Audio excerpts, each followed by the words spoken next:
Equilibrium, ठीक है ना। अपन डिस्कस करेंगे, केमिकल इक्विलिब्रियम डिस्कस करेंगे। So one thing we know that, what do you mean by equilibrium?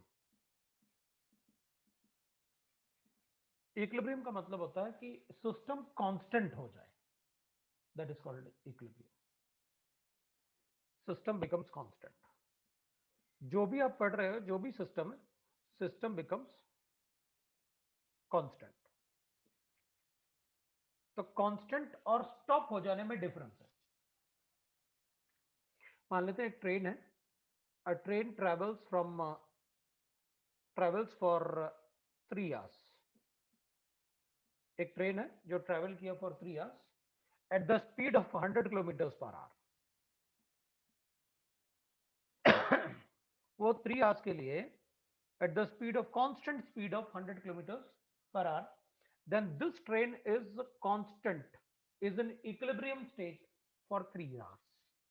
Train रुका नहीं है, मतलब इक्विलिब्रियम कंडीशन में सिस्टम को रुकना जरूरी नहीं है, but it should become constant, that is called equilibrium condition. जैसे हमारे पास दो कंटेनर है, हमने इसको एक दूसरे वेसल से ज्वाइन कर दिया।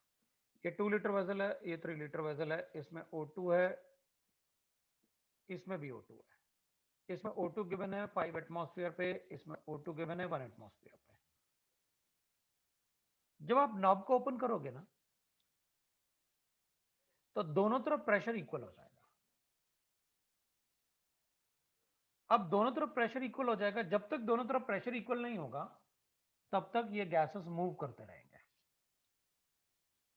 जैसे ही दोनों तरफ प्रेशर इक्वल होगा, गैस का मूवमेंट रुक जाएगा, then that state is called equilibrium state. तो इक्विलिब्रियम का मतलब है कि system becomes constant for a duration, or we can say that system become constant. System doesn't stop, it become constant. It do not stop, do not stop, वो stop नहीं होता है, constant होता है, that is called equilibrium। ठीक है, तो आप मुझे कुछ ऐसा बताने वाले हो जिसमें मुझे इक्विलिब्रियम कंडीशन की बात करनी है। और chemical means the reactions which attain equilibrium, मतलब reaction doesn't stop but they become constant, that is chemical equilibrium। so we'll say that chemical equilibrium में the reaction never stops, do not stop, the reaction do not stop, but the concentration of a reactant and product,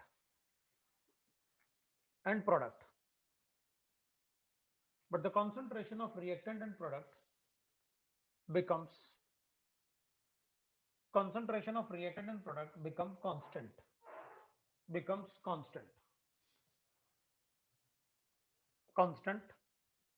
in a reversible reaction, वो reaction reversible होगा। तो अपन कहेंगे ठीक है भाई, इन reversible reaction बोल रहे हैं ना आप, तो मैं कहूंगा मेरे पास रिएक्टेंट होंगे और ये रिएक्टेंट कन्वर्ट हो रहे होंगे प्रोडक्ट में। फिर रिएक्टेंट है वो प्रोडक्ट में कन्वर्ट हो रहा होगा। लेकिन अगर साइमल्टेनियसली प्रोडक्ट भी रिएक्टेंट में कन्वर्ट हो तो उन रिएक्शन को कहते हैं अपन रिवर्सिबल रिएक्शन। मतलब पहले रिएक्टेंट प्रोडक्ट में कन्वर्ट होगा, जब प्रोडक्ट का अमाउंट बढ़ जाएगा तो इसकी टेंडेंसी रिवर्स डायरेक्शन में भी आने की होगी, then we called it as a reversible reaction. उसको अपन कहते हैं रिवर्सिबल रिएक्शन। तो ये रिएक्शन जिसमें रिएक्टेंट भी है और प्रोडक्ट भी है, ये इक्विलिब्रियम कंडीशन में कब आएगा? तो अपन कहेंगे attains equilibrium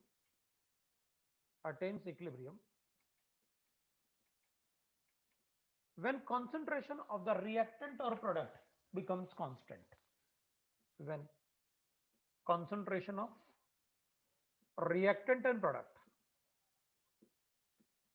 product become constant.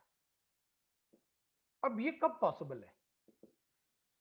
तो अपन कहेंगे देखो भाई, जिस रेट से ये बन रहा है उसी रेट से अगर ये डिकम्पोज भी हो रहा है, मतलब जिस रेट से ये बने और उसी रेट से ये रिएक्टेंट में भी कन्वर्ट हो जाए, तो फिर ये इसका कॉन्सेंट्रेशन कांस्टेंट रहेगा। मतलब जिस रेट से ये बन रहा होगा और जिस रेट से ये बन रहा होगा उसी रेट से ये डिकम्पोज हो रहा होगा। तो जिस रेट से ये बन रहा है उस रेट से ये डिकम्पोज हो रहा होगा, तभी तो बन रहा होगा ये। तो अगर ये जिस रेट से बन रहा है उसी रेट से रिएक्टेंट की तरफ भी डिकम्पोज हो रहा है, तो अपन कहेंगे फिर इक्विलिब्रियम आ जाएगा। मतलब rate of forward direction,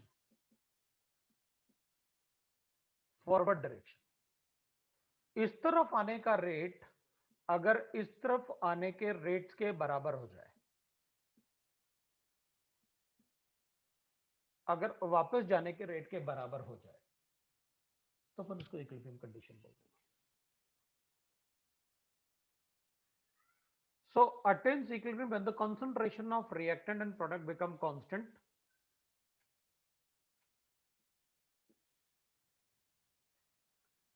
when a rate of forward reaction, है ना, forward reaction is equal to rate of backward reaction.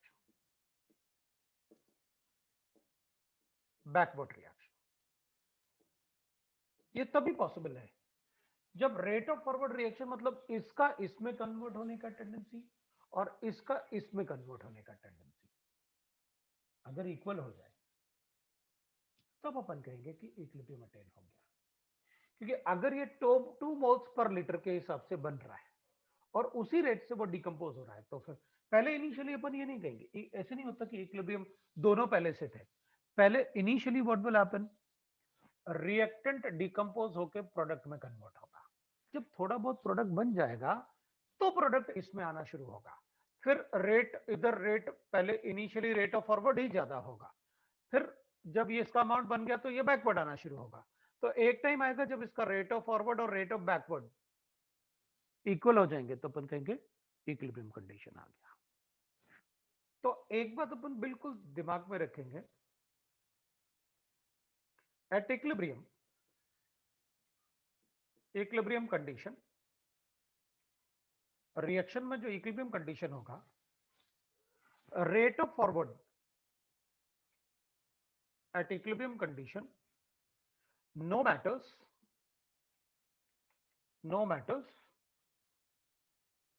what are the concentration, what are the concentration of reactant and product,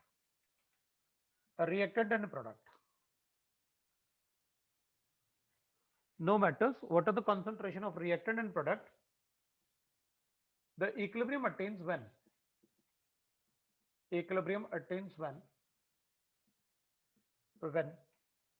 rate of forward is equal to rate of backward reaction। तो अपन rate of forward ऐसे लिख लेते हैं भाई, R forward is equal to R backward reaction.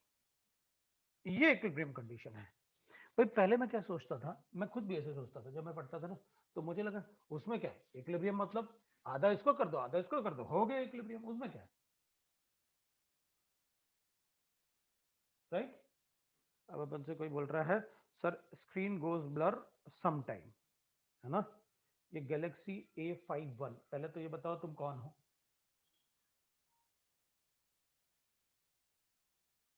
आज अपन को check कर लेना चाहिए ना अटेंडेंस टाइप का कि ये है कौन, कितने बच्चे हैं जो मजे कर रहे हैं, है ना। यस सर सेम हियर, पहले अपना अपना नाम बताओ, है ना, अपन को ऐसे कर लेना चाहिए। अच्छा ये स्वास्तिक है, ओ तब तो ठीक है, स्वास्तिक का नाम भी बहुत अच्छा है, चलो भाई ठीक है, कोई बात नहीं, चलो ठीक है। नहीं नहीं वो सनरेज होता है पता, आफ्टर 5 मिनट्स वो ठीक हो जाएगा। समटाइम्स ना वो इसलिए हो रहा है क्योंकि वो जस्ट 5 मिनट्स के बाद सब कुछ ठीक हो जाएगा, वो सनरेज की वजह से आ रहा है ऐसे, अभी वो ठीक हो जाएगा सारा कुछ। मुश्किल से 5 मिनट्स, अब तो हो भी गया, वो सनराइज चला गया है ना। विंडो में मैं कर्टेन डालने वाला हूँ, लेकिन इतना बड़ा विंडो है ना वो उसमें। और अपना तुम लोगों को पता भी नहीं, यहाँ तो टेम्पररी आया हूँ ना पेरेंट्स के पास, तो थोड़ा सा बस वो धीरे धीरे ठीक हो जाएगा सब कुछ, है ना। अभी अपन ठीक कर लेंगे धीरे धीरे, कोई बात नहीं। पर ब्लर इसलिए हो रहा होगा ना थोड़ा सा, क्योंकि वो ऐसे ना शेक हो जा रहा है। तो तुम लोग बता देना मुझे, कोई प्रॉब्लम नहीं है। अगर कोई ऐसे प्रॉब्लम आए तो बता देना, पर उसको ठीक कर लेंगे, है ना। लाइट वेट का भी हो सकता है। बीच बीच में आवाज जा रही है। अरे यार, तुम लोगों ने कहा ऐसे डाल के करो तो ठीक रहेगा, तो हमने ऐसे कर लिया। और अगर आवाज जाए तो मुझे बता देना। मैं तो आज वैसे भी क्लास नहीं लेना चाहता था, तुम लोगों ने कहा क्लास पढ़ाओ, तो मुझे पढ़ाना पड़ रहा है। आज पूर्णिमा है, मतलब मैं तो सोच रहा आज पूजा होती है, आज तो गुरुद्वारे भी जाना होता है ना। तो ठीक होने से पहले ऑफलाइन शुरू होना चाहिए।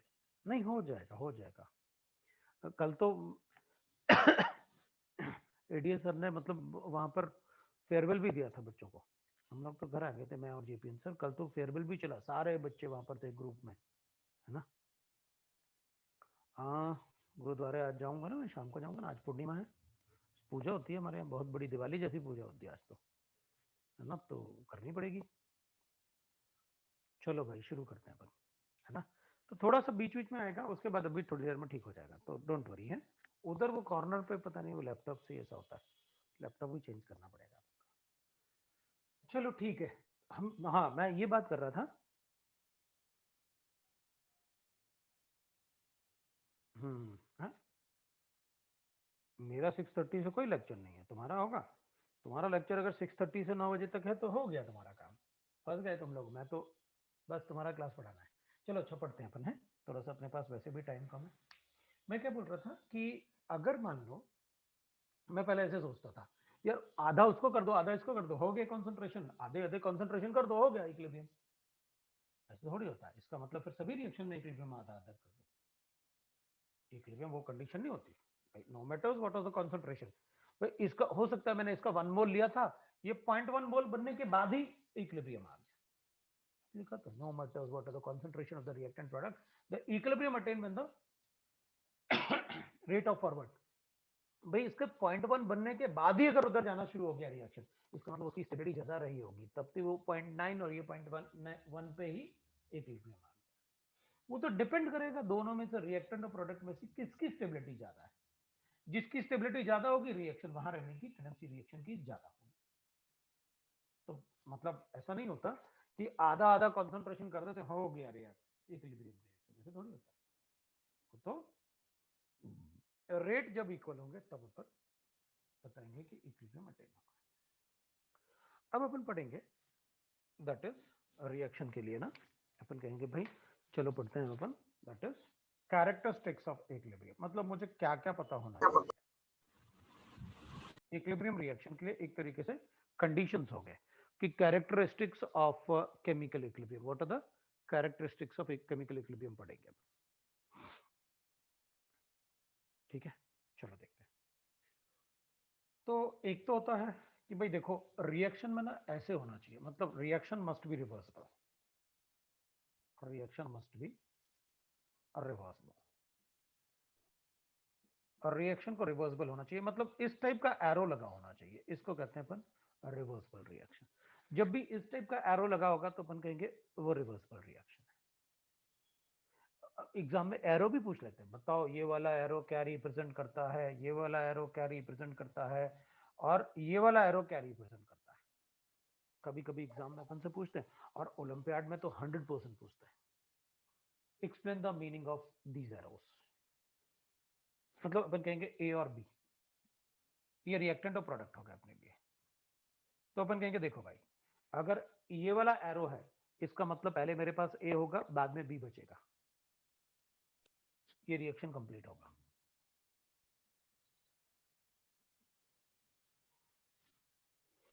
ये रिएक्शन में दोनों बने रहेंगे, कोई कभी कंप्लीट नहीं होगा, never go for completion, for completion. ये कभी कंप्लीट नहीं हो पाएगा, क्यों? क्योंकि भाई जो डिकम्पोज होगा वो बनेगा भी तो, मतलब अच्छा अभी तो आपने लिखा रिवर्सिबल रिएक्शन, इसका मतलब है रिवर्सिबल रिएक्शन कभी कंप्लीट नहीं होंगे, नहीं, इसमें कभी कोई लिमिटिंग रीजन भी नहीं हो सकता। क्यों? क्योंकि कभी कोई कंप्लीटली कंज्यूम हो ही नहीं सकता, अगर वो डिकम्पोज होगा तो बनेगा भी। इस एरो का मतलब है ट्रांजिशन स्टेट। अब अपन कहेंगे सर ये नया वर्ड क्यों यूज कर रहे हो आप, transition state. A and B in transition state है, A and B are in transition state. Transition state का मतलब है ना तो मैं ए को आइसोलेट कर सकता हूं, ना मैं कभी बी को आइसोलेट कर सकता हूं, बस ये बोल सकता हूं कि ऐसा रहा होगा। इसका मतलब है मेरे पास पहले ए था, जैसे अपने पास कैल्शियम कार्बाइड है, 1000 डिग्री कर देता है, 1000 डिग्री सेंटीग्रेड। अपन क्या करेंगे, ये पूरा डिकम्पोज होकर कैल्शियम ऑक्साइड प्लस CO2 बन जाएगा, मतलब कंप्लीट हो गया रिएक्शन। तो अपन उस टाइम फिर इस टाइप का एरो लगाएंगे, ए इन इक्विलिब्रियम विद बी है अपने पास। तो अगर अपने पास ए इन इक्विलिब्रियम विद बी है ना, तो अपन कहेंगे ठीक है ये इक्विलिब्रियम है, मतलब रिएक्शन फॉरवर्ड जाएगा तो बैकवर्ड भी जाएगा, मतलब अगर कोई डिकम्पोज होगा तो बनेगा भी, राइट। अपन अगर ये डिकम्पोज होगा तो बनेगा भी, मतलब नेवर गोज फॉर कंप्लीशन, तो ये इक्विलिब्रियम रिएक्शन। और इनका मतलब है वो ट्रांजिशन स्टेट, दोनों में से इधर में पहले ये था फिर ये बन जाएगा, इसको आइसोलेट कर सकता हूं, ये मिल जाएगा मुझे। इन दोनों में से किसी को भी कभी भी आइसोलेट किया जा सकता है क्योंकि दोनों एग्जिस्ट करेंगे, और इन दोनों में से किसी को भी आइसोलेट नहीं कर सकते क्योंकि जो भी ट्रांजिशन स्टेट होते हैं उनको अपन आइसोलेट नहीं कर सकते। जैसे रेजोनेटिंग स्ट्रक्चर अपन ये एरो यूज करते हैं ना रेजोनेटिंग स्ट्रक्चर्स में, ऐसे लिखे थे ना अपन रेजोनेटिंग स्ट्रक्चर्स में arrow, it means that that is a transition state. हम रेजोनेंस हाइब्रिड को आइसोलेट कर सकते हैं लेकिन किसी रेजोनेटिंग स्ट्रक्चर को आइसोलेट नहीं कर सकते because they are in transition. तो जितना भी इक्विलिब्रियम रिएक्शन होगा उसमें ये एरो यूज होगा, ठीक है, क्योंकि रिएक्शन अगर बैकवर्ड फॉरवर्ड जाएगा तो बैकवर्ड भी आएगा, इक्विलिब्रियम रिएक्शन, राइट। तो मैं इसको हटा देता हूं। चलो भाई एरोज भी पता चल गया तुमको क्या क्या होता है। दूसरा, जब रिएक्शन इक्विलिब्रियम पे आ जाए ना, तो concentration of the reactant and product becomes constant at equilibrium state. Equilibrium state, the concentration of reactant and product become constant, and product become constant. तो concentration constant होते हैं, इनके concentration constant होते हैं, लेकिन रिएक्शन बंद नहीं होता है, but reaction never stop, reaction never stop, never stop, reaction बंद नहीं होता है, रिएक्शन स्टॉप नहीं होता है। So but the reaction never stop, reaction नहीं रुकता है, and this condition is called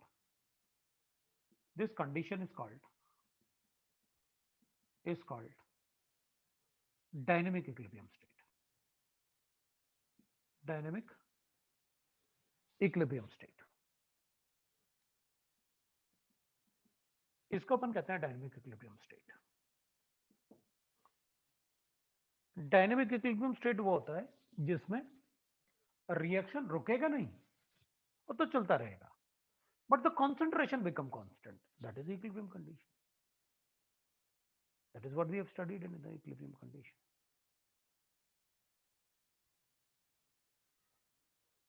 right। ठीक है भाई, अभी डायनेमिक इक्विलिब्रियम स्टेट का मतलब ये हो गया कि अगर मान लो मेरे पास ऐसे एग्जांपल ले लेते हैं, अब मैं ऊपर वाले पार्ट को हटा लेता हूं इसको एग्जांपल लिखने के लिए। अपन क्या करेंगे, अपन बताएंगे देखो भाई डायनेमिक इक्विलिब्रियम स्टेट के लिए we'll say that जैसे अपने लिखा हुआ है ये, इसको एक एग्जांपल लिखते हैं अपने, एग्जांपल यहाँ लेते हैं। सपोज मेरे पास रिएक्टेंट ए है और प्रोडक्ट बी में कन्वर्ट हो रहा है। तो इनिशियली अपने पास ए का कॉन्सेंट्रेशन था, इनिशियली अपने पास ए का कॉन्सेंट्रेशन था, और टी इक्वल टू 0 मतलब इनिशियल ए का कॉन्सेंट्रेशन अपन ने ए मोल्स ले लिया। इनिशियल टाइम पे मेरे पास इसका कॉन्सेंट्रेशन ए है, ए मोल्स, प्रोडक्ट होगा ही नहीं। लेकिन जब ये कुछ बनेगा तो फिर बैकवर्ड भी आएगा। तो मान लेते हैं कि टाइम ऑफ इक्विलिब्रियम पे, मतलब जब इक्विलिब्रियम आ गया तो भाई दोनों के कॉन्सेंट्रेशन भी तो होंगे। इक्विलिब्रियम कंडीशन में इसका कॉन्सेंट्रेशन बच गया, क्योंकि अगर ये x यूज हुआ टू अटेन इक्विलिब्रियम, अगर ये x यूज हुआ टू अटेन इक्विलिब्रियम तो ये x बनेगा। तो अगर ये x यूज हो गया टू अटेन इक्विलिब्रियम तो बचेगा कितना भाई, a था, x यूज हो गया इक्विलिब्रियम बनाने के लिए, तो मैं कहूंगा a माइनस एक्स बच जाएगा भाई, ये x बन जाएगा। बिल्कुल वैसे ही हो गया कि भाई a है, b में इक्विलिब्रियम अपन अटेन करना है, तो अपन कहेंगे इनिशियल टाइम पे मेरे पास, इनिशियली मेरे पास a है, प्रोडक्ट तो है ही नहीं, रिएक्शन शुरू किया, रिएक्शन, अब भाई कुछ ये रिएक्ट करेगा तब तो इक्विलिब्रियम आएगा ना। तो मान लेते हैं ये x रिएक्ट किया, तो वो कितना बनेगा, जितने मोल्स इसके होंगे उतने मोल्स इसके बन जाएंगे, तो ये लो x बन गया। तो रिएक्शन में इक्विलिब्रियम अटेन करने के लिए ये x रिएक्ट किया और ये x बन गया।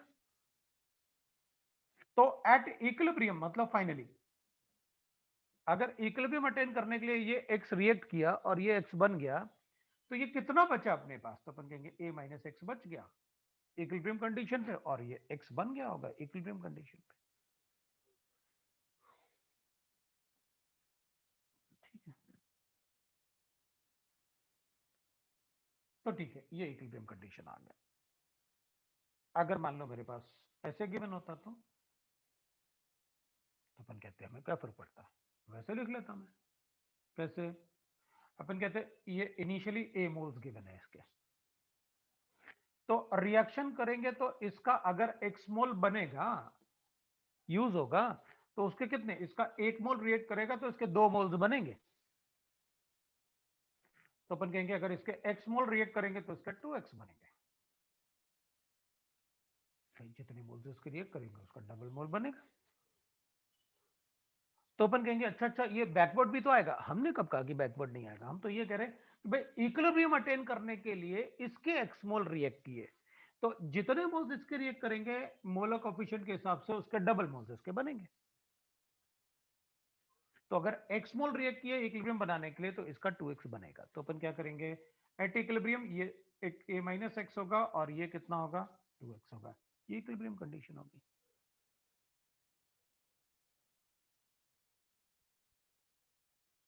ठीक है, मैं इसको हटा देता हूं ठीक है ना। तो अपन कहेंगे ये a माइनस एक्स हो गया, वो x हो गया इक्विलिब्रियम कंडीशन। तो अब इसको ग्राफ में लिख लेते हैं अपन, तो कॉन्सेंट्रेशन वर्सेस टाइम का ग्राफ लिखते हैं अपन। इनिशियली मेरे पास a का कॉन्सेंट्रेशन था a, और जैसे जैसे टाइम पास होगा ए का कॉन्सेंट्रेशन डिक्रीज होता रहेगा, क्योंकि वो बी में कन्वर्ट होगा, ए का कॉन्सेंट्रेशन डिक्रीज होता रहेगा क्योंकि वो बी में कन्वर्ट होगा, और कॉन्सेंट्रेशन ऑफ बी तो 0 था, और ये बनेगा, अपन कहेंगे बी क्या होता रहेगा, बनता रहेगा। थोड़ा सा और ऐसे कर देते हैं, कर्व बना देते हैं, कोई फर्क नहीं पड़ेगा इससे, मैं तो वैसे ही बता रहा हूं कि जितने मोल्स इसके रिएक्ट करेंगे, क्योंकि भाई इसका एक मोल रिएक्ट करेगा तो इसके एक मोल बन जाएंगे, क्योंकि जितने मोल्स इसके रिएक्ट करेंगे उतने मोल्स इसके बन जाएंगे। तो अपन कहेंगे देखो भाई कंसंट्रेशन कब कांस्टेंट हो गया, तो अपन ऐसे बनाएंगे, ये लाइन जब भी कांस्टेंट हो जाएगा ना, ये यहां पर कांस्टेंट हो जा रहा है, मतलब ये भी स्ट्रेट लाइन आ रहा है, ये भी स्ट्रेट लाइन आ रहा है इस पॉइंट पे, तो अपन कहेंगे ये जो टाइम है ना, ये T, this is the time of equilibrium, क्योंकि कंसंट्रेशन कांस्टेंट हो गया ना, स्ट्रेट लाइन आने का मतलब है कंसंट्रेशन कांस्टेंट हो गया। तो फिर ये वाला लाइन क्या रिप्रेजेंट करेगा, कहेंगे ये वाले लाइन से हमें क्या फर्क पड़ता है, हम तो ये बताएंगे इस टाइम पे concentration of A and concentration of B, क्योंकि ये कॉन्सेंट्रेशन बी का होगा जो बन रहा है, और ये कॉन्सेंट्रेशन ए का होगा जो डिक्रीज हो रहा है। इस टाइम पे concentration of A and B equal रहे होंगे, तो अगर आप मुझे इसमें एक्सेस में लिख दो, तो मैं ये बता सकता हूं कि ये कौन सा टाइम होगा जिस टाइम इन दोनों के कॉन्सेंट्रेशन इक्वल होंगे, वो इक्विलिब्रियम नहीं होगा लेकिन, क्योंकि अभी तो इनके कॉन्सेंट्रेशन चेंज हो रहे थे, उसको इक्विलिब्रियम होना जरूरी नहीं है। डायनेमिक इक्विलिब्रियम स्टेट तब होता है जब इनके कॉन्सेंट्रेशन कांस्टेंट हो जाए। At equilibrium state, the concentration of the reactant and product become constant strictly, but the reaction never stops, वो चलता रहेगा। तो जहां ये ग्राफ क्रॉस होते हैं वो कौन सा टाइम है, तो अपन कहेंगे भाई कोई एक टाइम चूज कर लो, it is not equilibrium state, वो इक्विलिब्रियम से पहले वाला टाइम रहा होगा। ये वो टाइम है जब दोनों का कंसंट्रेशन एक जैसा था, मतलब यहाँ पर जो भी कंसंट्रेशन होंगे दोनों के, concentration of A is equal to concentration of B हो जाएगा, that is the time, that is dynamic equilibrium state. हाँ, अगर मुझे ऐसे गिवन है तो अपन दूसरा ग्राफ ले सकते हैं भाई, अगर मान लो अपन को गिवन है ए गिव्स यू 2b, ऐसे इक्विलिब्रियम बनाना चाहता हूं, बनाओ ऐसे इक्विलिब्रियम बनाओ, हमें क्या फर्क पड़ेगा।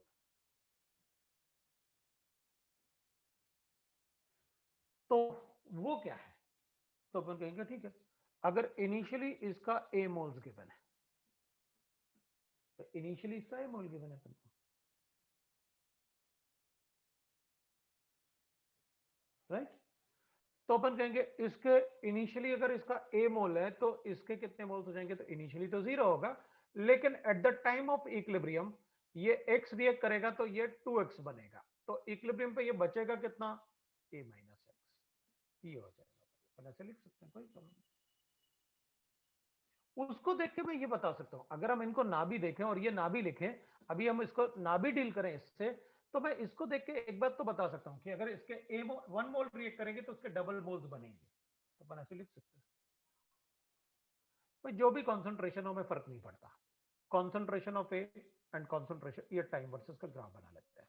अगर आप कह रहे हो ए का कॉन्सेंट्रेशन ये है, तो जितना कॉन्सेंट्रेशन ए का डिक्रीज होगा उसका, मान लो ये अपन ने कहा कि कॉन्सेंट्रेशन, अगर ये आप 1 मोल बोल रहे हो यहां से यहां तक, तो मैं 2 मोल्स ऐसे बोलूंगा, जितना ये डिक्रीज हो रहा है तो बी को डबल इंक्रीज होना चाहिए, बी का कॉन्सेंट्रेशन जो है वो डबल बढ़ेगा ऐसे। तो जहां कॉन्सेंट्रेशन कांस्टेंट हो जाएंगे अपन कहेंगे वो इक्विलिब्रियम स्टेट आ गया, लो भाई बी का कॉन्सेंट्रेशन ये हो जाएगा इक्विलिब्रियम पे, इधर से लेके इधर तक बी का कॉन्सेंट्रेशन हो गया इक्विलिब्रियम पे, क्योंकि यहाँ कॉन्सेंट्रेशन इक्वल हो गया, ए का कॉन्सेंट्रेशन इक्विलिब्रियम पे ये वैल्यू होगी जीरो से लेके ये, और बी का कॉन्सेंट्रेशन ये वैल्यू होगी, और टाइम ऑफ इक्विलिब्रियम अपन इसको बता देंगे, this is the time of equilibrium. जब ये लाइन स्ट्रेट हो जाए तो अपन कहेंगे ये time of equilibrium. Molar coefficient के हिसाब से अपन ये बता सकते हैं, राइट, मोलर कोफिशिएंट के हिसाब से अपन ये बता सकते हैं कि भाई किसका कॉन्सेंट्रेशन कितना बनेगा दूसरे के रिस्पेक्ट में, we can write like that.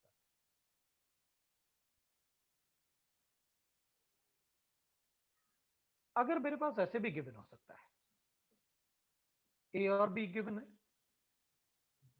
और मैं कॉन्सेंट्रेशन वर्सेस टाइम का ग्राफ बना लेता हूं, ठीक है ना।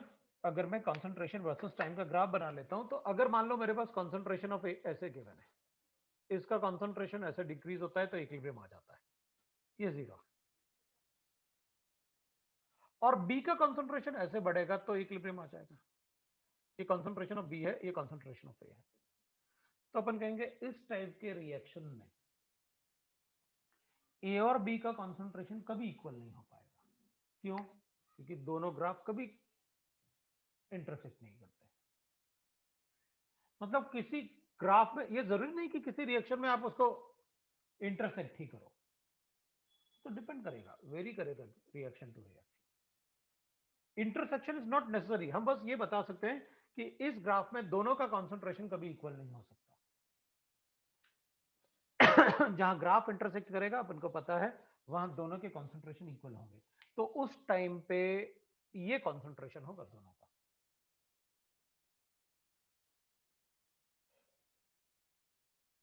जैसे आपने मोलर कोफिशिएंट इसमें लिखा, आप एक ही तरफ मोलर कोफिशिएंट लिख लो, हमें क्या फर्क पड़ेगा, आप एक ही तरफ मोलर कोफिशिएंट लिख सकते हो और ग्राफ बना सकते हैं अपन, इससे अपन को कोई फर्क नहीं पड़ेगा। मैंने जस्ट एक आइडिया दिया, ग्राफ भी दिख गए और मुझे ये भी पता चल गया कि जब स्ट्रेट लाइन आता है ना, ऐसे जब ये लाइन स्ट्रेट होना शुरू हो जाते हैं, बस वहीं कहना शुरू हो जाते हैं अपन कि अच्छा ये स्ट्रेट लाइन होना शुरू हो गया, यहाँ पर दोनों स्ट्रेट लाइन होना शुरू होना चाहिए, एक नहीं। और ऑब्वियस सी बात है दोनों ही एक साथ ही होंगे, क्योंकि दोनों का कॉन्सेंट्रेशन अगर कांस्टेंट हो रहा है तो एक साथ ही कॉन्सेंट्रेशन कांस्टेंट होगा, वो अपन बता सकते हैं। So like that we are able to tell कि भाई कैसे डायनेमिक इक्विलिब्रियम का मतलब है रिएक्शन नहीं रुका, वो तो चल रहा है, but the concentration of A and B, the reactant and product become constant, that is called dynamic equilibrium state। ठीक है, मतलब इसको इंटरसेक्ट होना जरूरी नहीं है हर बार, राइट, तो अपन बता सकते हैं। अब किसी ने लिखा concentration is same as mole fraction, मतलब कंसंट्रेशन अपन मोल फ्रैक्शन के सेम कैसे हो सकते हैं, वरना मोल फ्रैक्शन कंसंट्रेशन टर्म में अपन मोल फ्रैक्शन ही पढ़ते, बाकी कुछ ना पढ़ते, तो मोल फ्रैक्शन अलग होगा, कंसंट्रेशन अलग होगा, राइट। कंसंट्रेशन की जगह पर मोल फ्रैक्शन नहीं ले सकते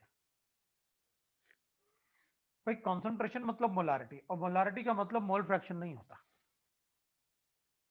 हम सबको पता है कंसंट्रेशन मतलब अगर मुझे कंसंट्रेशन लिखा हुआ है मींस मोलारिटी, और मोलारिटी हम सबको पता है number of moles into 1000 divide by volume in ML,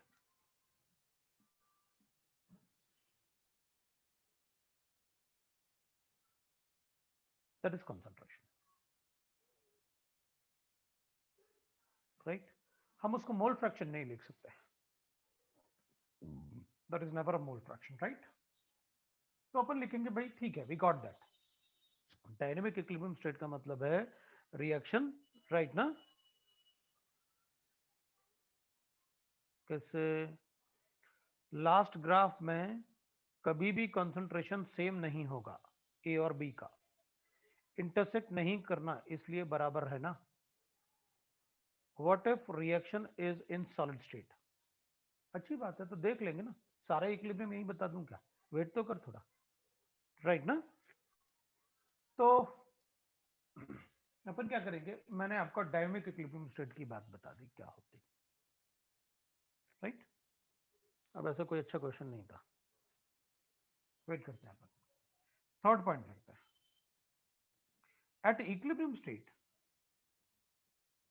at equilibrium state all the right now factors such as concentration, pressure, temperature, volume, density etc सबको कांस्टेंट होना चाहिए, density etc should remain constant, must remain constant, मतलब ये सब reaction में constant होने चाहिए, otherwise the equilibrium of the reaction will get disturbed, इसलिए वो सब कांस्टेंट होने चाहिए।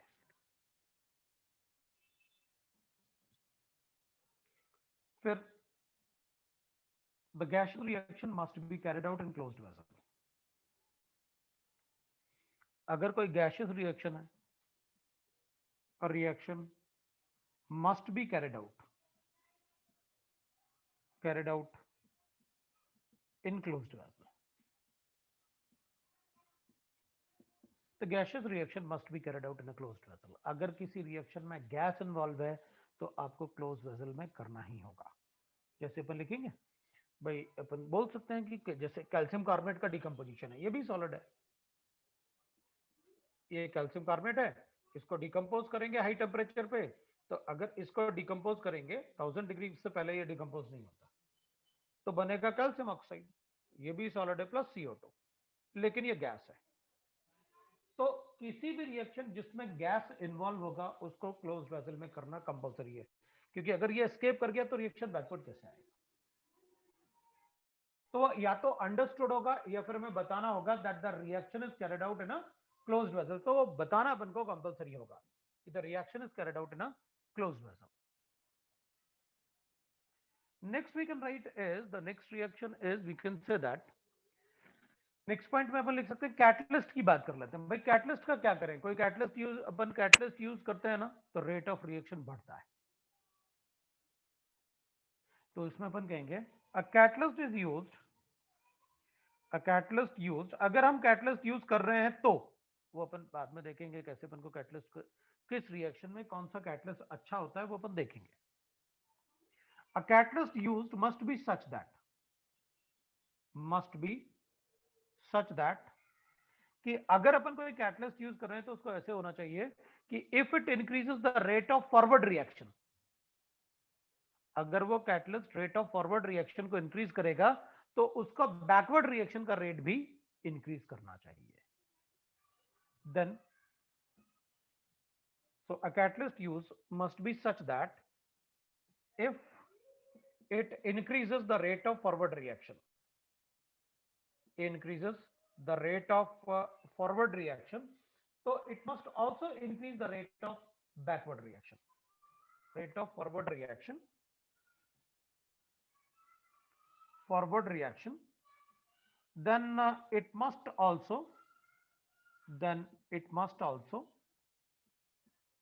also increase the rate of backward reaction, increase the rate of backward reaction. तो बैकवर्ड रिएक्शन का भी रेट उसे बढ़ाना चाहिए, अदरवाइज फिर इक्विलिब्रियम कैसे आएगा. अगर एक ही डायरेक्शन में रेट बढ़ाएगा तो इक्विलिब्रियम नहीं आएगा. Backward reaction. सो कैटलिस्ट आप जो भी यूज करोगे उसको ऐसे होना चाहिए कि अगर वो फॉरवर्ड रिएक्शन का रेट बढ़ा रहा है तो वो बैकवर्ड रिएक्शन का भी रेट बढ़ाएगा. तो कैटलिस्ट को वैसे होना चाहिए, right. So these are few characteristics.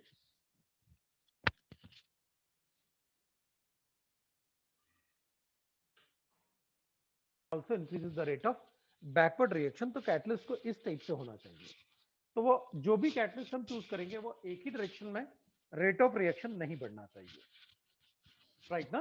तो वैसे होना चाहिए. So these are the characteristics जो हमको ध्यान रखना है फॉर इक्विलिब्रियम रिएक्शन.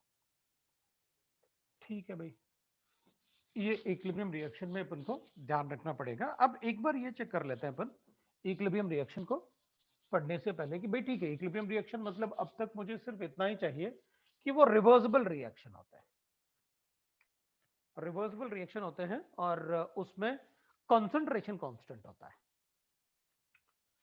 अब एक बार अपन लिख लेते हैं भाई रिवर्सिबल एंड इररिवर्सिबल रिएक्शन. एक तो रिवर्सिबल रिएक्शन होता है और दूसरा इररिवर्सिबल रिएक्शन होता है. तो अगर ये पता चल जाए तो और भी अच्छी बात है भाई, हमको पता रहेगा कि कभी कभी हमसे पूछ सकते हैं बताओ कौन सा रिएक्शन रिवर्सिबल नहीं होगा, तो क्या करेंगे.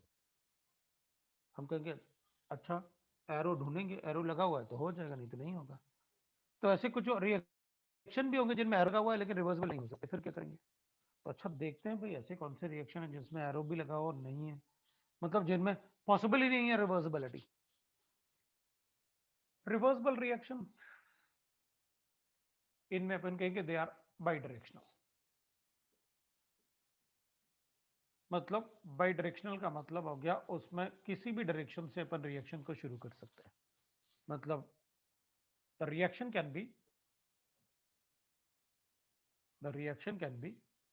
started from any side. Any side मतलब रिएक्टेंट और प्रोडक्ट. और प्रोडक्ट। कैसे? मान लो PCl5 का डिकम्पोजिशन है, PCl3 बनता है प्लस Cl2 बनता है, तो अपन क्या कहेंगे, आप PCl3 और Cl2 को मिक्स कर लो, पहले PCl5 बनेगा, उसके बाद क्या हो जाएगा, वो रिएक्शन बैकवर्ड आना शुरू हो जाएगा, तब भी इक्विलिब्रियम आ जाएगा। irreversible reaction, they are unidirectional, unidirectional, unidirectional, मतलब उनमें एरो ऐसे लगा होगा और वो एक ही डायरेक्शन में रिएक्शन होगा। The reaction can be started from any side, na? From the reactant side only. Can be started from reactant side only. A reactant side only. इसको अपन सिर्फ reactant side से ही बता सकते हैं। जैसे अपन कहेंगे भाई, मान लेते हैं कि कोई रिएक्शन है जिसमें यूनिडायरेक्शनल है, ए है और सिर्फ बी में कन्वर्ट हो सकता है और रिवर्स नहीं आ सकता वो, तो ठीक है भाई, बता दो ऐसे कौन सा रिएक्शन है। तो एग्जांपल लिख लेते हैं इसमें। तो जनरली अपन ये भी बोल सकते हैं कि ये क्लोज्ड वेसल में होते हैं, वो नहीं होते। Gaseous reaction in closed vessel, reaction in closed vessel, अपन ये भी जो गैसियस रिएक्शन होंगे तो उनको क्लोज्ड वेसल में करेंगे। और यहां पर मतलब डजंट मैटर कि आप क्लोज्ड वेसल में, क्लोज्ड और ओपन वेसल, किसी में भी करो कोई फर्क नहीं पड़ेगा। देखो मैं सभी रिएक्शन को रिवर्सिबल बना सकता हूं, अपन सभी रिएक्शन को रिवर्सिबल बना सकते हैं।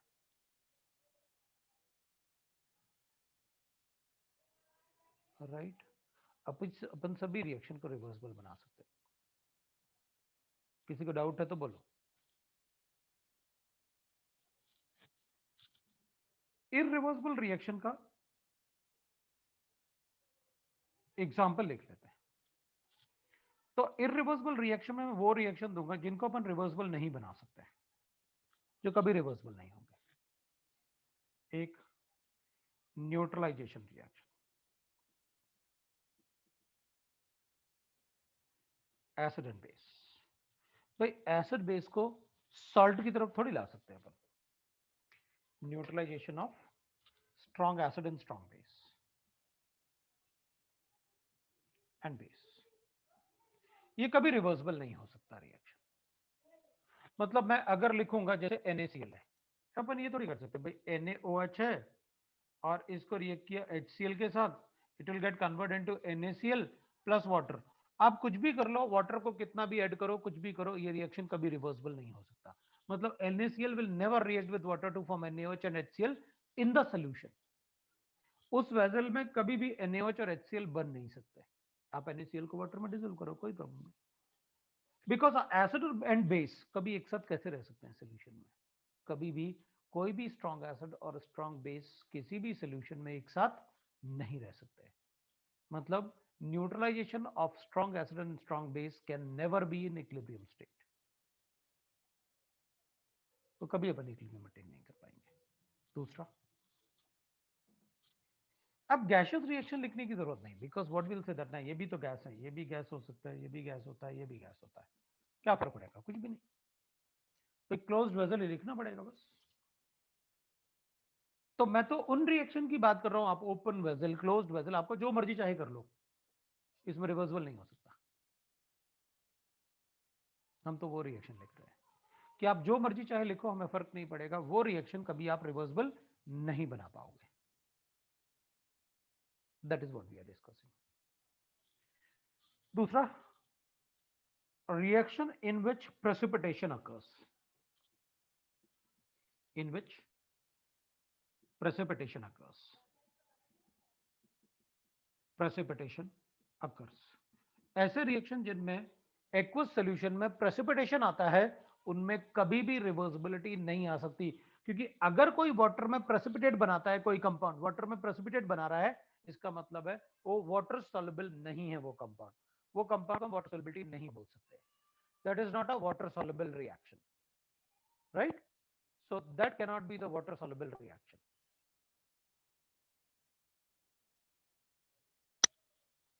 तो हम कहेंगे जैसे अब अगर हमारे पास गिवन है BaCl2, अगर हम BaCl2 को H2SO4 से रिएक्ट करेंगे तो बेरियम सल्फेट का पीपीटी बनता है, व्हाइट पीपीटी बनता है बेरियम सल्फेट का। सो अगर ये व्हाइट पीपीटी बन रहा है बेरियम सल्फेट का, तो ये वाटर में एक्वस सोल्यूशन में, मैंने ये भी एक्वस लिया, ये भी एक्वस लिया, बेरियम सल्फेट एक्वस बनाया मैंने। थोड़ा सा लाइट दिख रहा है बट दिख रहा है बेरियम सल्फेट। सो अगर हम व्हाइट पीपीटी बनाएंगे और वाटर में अगर इसका प्रेसिपिटेट बनता है तो ऑब्वियस सी बात है ये रिएक्शन रिवर्सिबल नहीं होगा। ये रिएक्शन को अपन रिवर्सिबल नहीं बता सकते कि ये रिएक्शन रिवर्सिबल होगा, क्योंकि वो प्रेसिपिटेट बना रहा है वाटर में।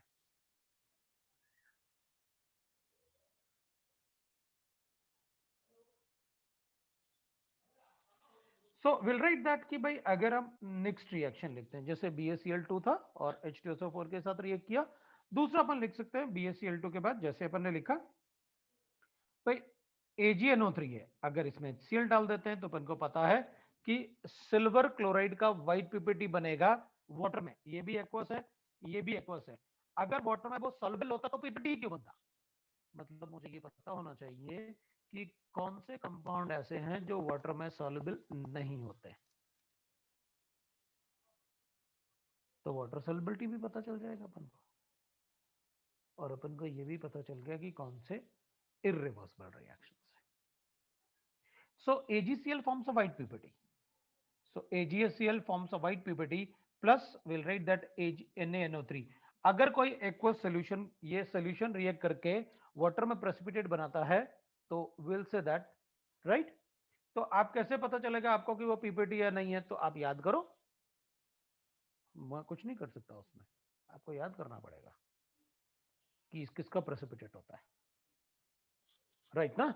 तो ये तो आपको बताना है कि भाई कौन सा प्रेसिपिटेट होगा, कौन सा प्रेसिपिटेट नहीं होगा, वो आपको पता होना चाहिए। मैं तो कुछ लिख देता हूँ ऐसे, सिल्वर के सारे halides they are PPT, PB के सारे halides they are PPT, PbSO4, ये तो सब आपको पता करना होगा, क्योंकि आप बहुत सारा 9th-10th में पढ़ते हैं कि कौन से प्रेसिपिटेट होते हैं, कौन से नहीं होते हैं, और 10th क्लास में तो बहुत ज्यादा होता है कि कौन से पीपीटी है, कौन से पीपीटी नहीं होते हैं जो वाटर सॉल्युबल होंगे।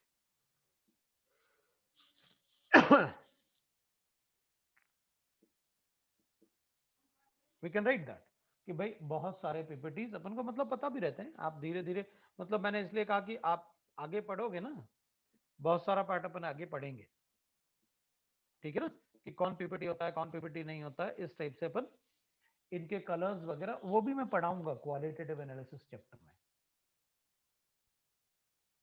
किसका प्रेसिपिटेट होता है, किसका प्रेसिपिटेट नहीं होता है,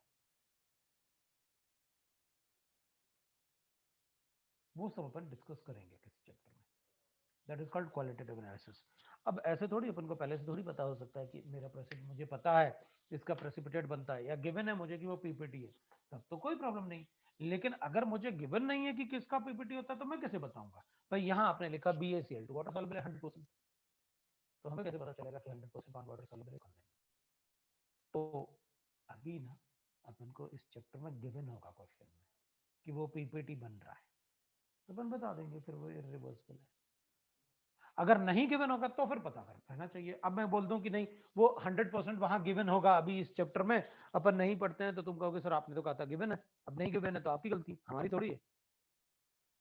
तो मैंने बोल दिया कि भाई आपको पता होना चाहिए, आप पता करो कौन कौन सा पीपीटी है, कौन कौन सा नहीं।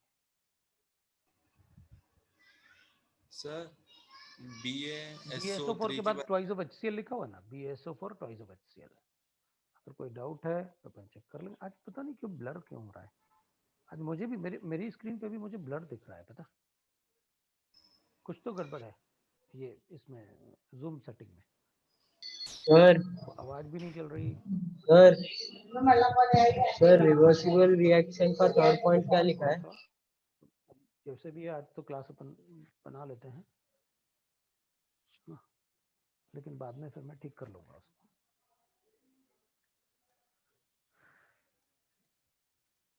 ठीक है। सर रुको, हाँ ये सही कर रहा है, एक बार आप ना कैमरा साफ करो, रुको मैं कैमरा साफ करता हूँ एक बार, रुको ना, देखते हैं अपन, है कैमरा साफ करके देखते हैं अपन।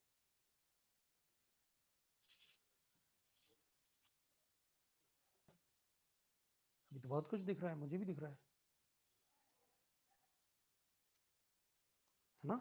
BaSO4 के बाद Hg2Cl2 है ना। मुझे भी काफी मतलब ठीक लगा कैमरा साफ करने के बाद, अभी ठीक दिख रहा थोड़ा। ये Hg2Cl2 लिखा हुआ है after BaSO4, copper sulphate, barium sulphate, mercurous chloride, then it is mercuric chloride, then mercuric bromide and iodide. मैंने सभी लिखे मर्क्यूरी को, ठीक है ना। तो I think we can write like this. मैं ना थोड़ा बोर्ड भी देखता हूँ, एक मिनट रुकना। अपन बोर्ड को भी ऐसे लाते हैं, मुझे लग रहा है इस तरफ ठीक दिख रहा है, उस तरफ ठीक नहीं दिख रहा। थोड़ा सा बोर्ड को शिफ्ट करता हूँ, चलना कहते हैं ना, हमें क्या फर्क पड़ेगा। मुझे लग रहा है थोड़ा ठीक हुआ है ना, अब ठीक है। ऐसे ही करते हैं, अभी पढ़ लेते हैं, है ना। बोर्ड भी मतलब थोड़ा सा बेंट रखा हुआ है, चलो कोई बात नहीं, मैं कर लूंगा, है आज ठीक कर लूंगा। तो वी गॉट दैट कि कौन सा रिएक्शन, यही दोनों रिएक्शंस होते हैं, एक तो neutralisation of strong acid strong base, दूसरा reaction in which the precipitation occurs, they are never in equilibrium.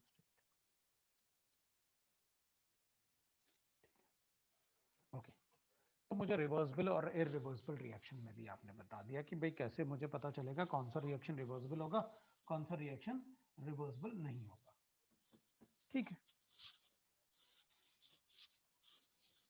अब अपन चेक करते हैं, एक तो मुझे मतलब अब ये पता चल गया कि भाई दो टाइप के ऐसे रिएक्शन है जो कभी रिवर्सिबल नहीं हो सकते, हाँ बाकी सारे रिवर्सिबल है।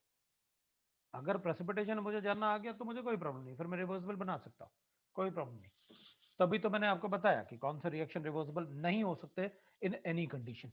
अब बाकी सारे रिएक्शन में मतलब अगर मान लो गैशियस रिएक्शंस है तो वो अंडरस्टूड है कि वो मतलब अपन क्लोज्ड वेसल में करेंगे। अब गैशियस रिएक्शन को तो ऐसे नहीं करने वाले ना अपन कि ओपन वेसल में कर लिया। Next we can write that, अब अपन लिखते हैं law of mass action. Active mass भी बोलते हैं अपन उसे, और मास एक्शन बोलते हैं उसे, लॉ ऑफ मास एक्शन, ये दोनों ही गिवन बोलते हैं अपन उसे,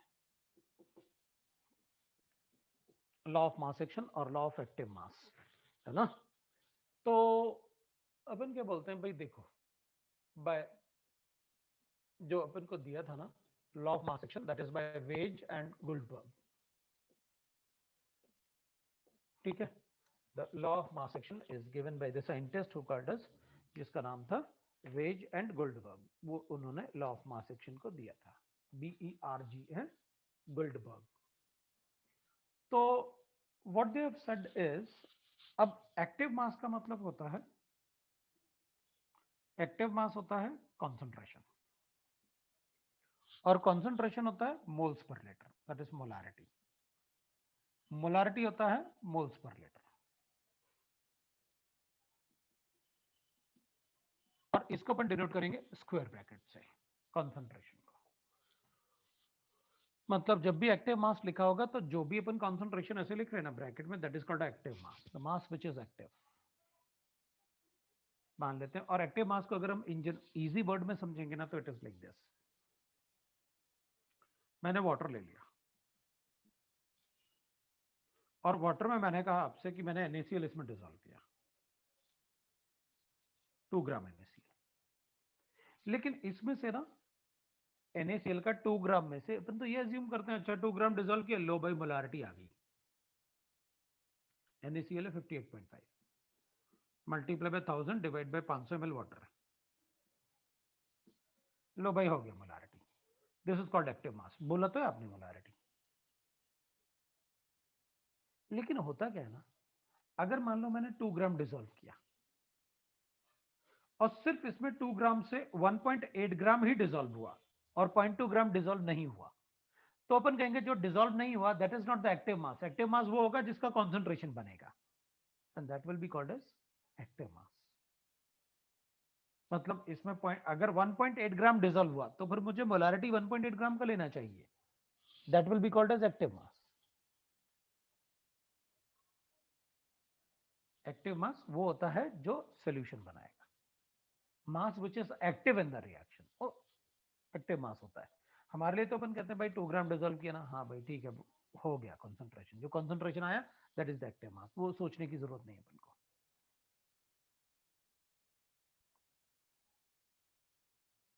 लेकिन अगर अपन को गिवन है कि भाई 1.8 ग्राम डिजोल्व हो जाता है, बाकी 0.2 ग्राम डिजोल्व नहीं होता, तो अपन कहेंगे ठीक है 1.8 ग्राम इज द एक्टिव मास, उसको मोलरिटी कैलकुलेट कर लेना है। उतना सोचने की जरूरत नहीं होगी अपन को, उतना अपन से पूछेंगे भी नहीं, अपन तो डेफिनेशन पे चलता है जो अपन को हमारे सिलेबस में है। So according to law of mass action, according to law of mass action, the rate of any reaction, अब उसको वर्ड में लिख सकते हो आप, the rate of any reaction, rate of reaction, rate of any reaction, the rate of any reaction according to law of mass action, the rate of any reaction is directly proportional to the concentration of reactant, is directly proportional to the concentration of reactants. The rate of any reaction is directly proportional to the concentration of reactants. According to law of mass action, the rate of any reaction is directly proportional to the concentration of the reactants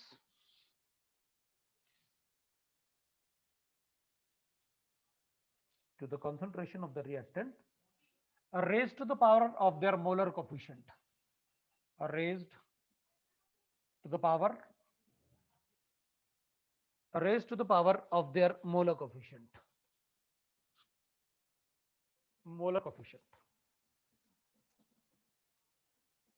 raised to the power of their molar coefficient. That is the rate of reaction. Example ले लेते हैं, suppose मुझे ऐसे given है N2 plus 3H2 gives you twice of NH3. तो इसके लिए reactants ये है, तो I will right the rate of reaction will be directly proportional to the concentration of the reactant is N2, ये reactant है, and concentration of H2, these are the reactant. The rate of reaction will be directly proportional to the concentration of the reactant raised to the power of their molar coefficient, ये 1 और ये 3, that is the rate of reaction.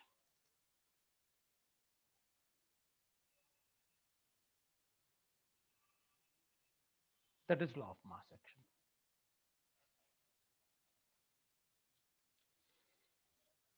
तो अपन ऐसे लिख सकते हैं भाई,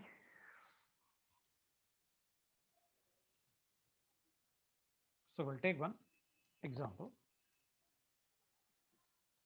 for the equilibrium reaction. Equilibrium reaction, मेरे पास एक इक्विलिब्रियम रिएक्शन है, अपन इसी को भी इक्विलिब्रियम ले सकते थे, वैसे भी अपन को पता है Haber process for formation of ammonia is always in equilibrium state. For a equilibrium reaction N2 plus 3H2, उसकी जगह अपन ABCD ही ले लेते हैं, ऐसे A plus 2B is an equilibrium with 3C plus 4D, ऐसे ले लेते हैं अपन फॉर अ इक्विलिब्रियम रिएक्शन. ये एक इक्विलिब्रियम रिएक्शन आपके पास. रिएक्शन फॉरवर्ड जाएगा, तो फॉरवर्ड डायरेक्शन के लिए ये दोनों रिएक्टेंट हैं और बैकवर्ड डायरेक्शन के लिए ये दोनों रिएक्टेंट हैं. फॉरवर्ड डायरेक्शन के लिए ये दोनों रिएक्टेंट हैं और बैकवर्ड डायरेक्शन के लिए ये रिएक्टेंट होंगे और ये प्रोडक्ट होगा बैकवर्ड डायरेक्शन के लिए. तो अपन इसको ऐसे लिख सकते हैं, रेट ऑफ फॉरवर्ड रिएक्शन और रिएक्शन डायरेक्टली प्रोपोर्शनल टू, इसको RF से रिप्रेजेंट कर देते हैं अपन, मतलब शॉर्ट में लिख लेते हैं फिर अपन RF. That will be proportional to the concentration of A into concentration of B to the power of 2. Similarly rate of backward reaction, अगर हम रेट ऑफ बैकवर्ड रिएक्शन की बात करेंगे तो इसको RB लिख लेते हैं अपन, that will be directly proportional. अब बैकवर्ड रिएक्शन में तो ये दोनों रिएक्टेंट होंगे और ये प्रोडक्ट होगा, तो will write C to the power of 3 and D to the power of 4, ये बन जाएगा बैकवर्ड रिएक्शन के लिए, right. Then these are the reactant, because फिर वो ये रिएक्टेंट हो जाएंगे बैकवर्ड डायरेक्शन के लिए और ये दोनों प्रोडक्ट हो जाएंगे, लेकिन फॉरवर्ड डायरेक्शन में ये रिएक्टेंट है और वो प्रोडक्ट है। We have written that. अपन इसको ऐसे भी लिख सकते हैं, rate of forward reaction is equal to Kf into concentration of A into concentration of B to the power of 2, where Kf is the rate constant। मुझे proportionality constant तो लेना ही है ना, तो Kf ले लेते हैं, that is a rate constant for forward reaction, क्योंकि backward direction के लिए भी लिखना पड़ेगा मुझे। concentration of C to the power of 3 into concentration of D to the power of 4, ये इक्वेशन 1 है, ये इक्वेशन 2 है। ऐसे लिख सकते हैं अपन कहेंगे ठीक है भाई, आप बात कर रहे हैं इक्विलिब्रियम रिएक्शन की, तो इक्विलिब्रियम पे क्या होता है एट इक्विलिब्रियम स्टेट। अगर मुझे इक्विलिब्रियम लिखना है तो at equilibrium state we all know that rate of forward is equal to rate of backward reaction होता है।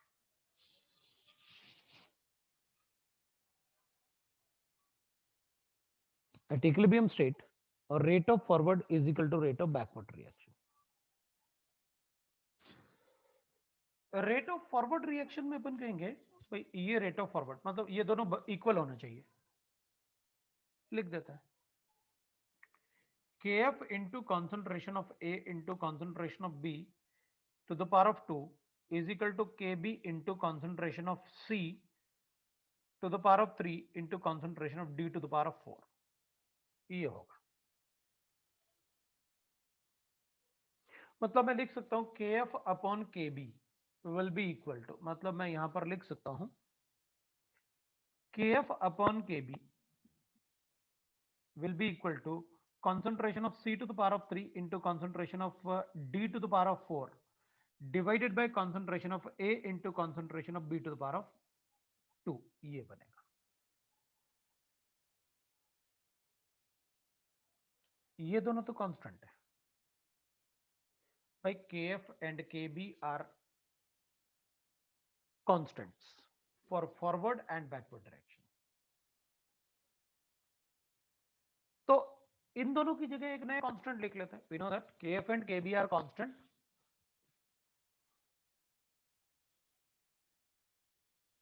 Kf and Kb are constant। तो Kf and Kb क्या होते हैं, कांस्टेंट होता है। अगर Kf और Kb कांस्टेंट है तो अपन लिख सकते हैं Kf अपॉन Kb, एक नया कांस्टेंट लिख लेते हैं K इक्विलिब्रियम। ये इक्विलिब्रियम कॉन्सेंट्रेशन है ना, तो अपन इसको लिख सकते हैं कि C भी लिख सकते हैं अपन कॉन्सेंट्रेशन के लिए, वो C represent the equilibrium for concentration. इसको अपन कहते हैं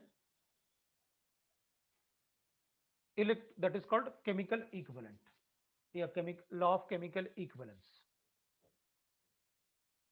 केमिकल इक्विवेलेंस। ये इक्विवेलेंस मतलब ये नया कांस्टेंट लिखा हमने Kc, जिसको हम केमिकल इक्विवेलेंस बोल सकते हैं।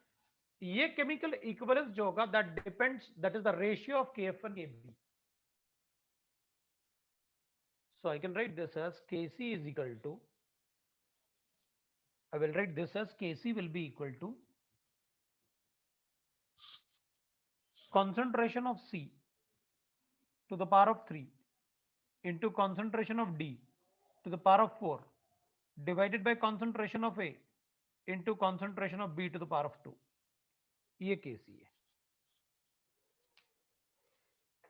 अगर ये Kc है रिएक्शन का, जो कि हमें चाहिए था इक्विलिब्रियम कांस्टेंट लिखना, किसी भी रिएक्शन के लिए इक्विलिब्रियम कांस्टेंट लिखना पड़ेगा अपन को।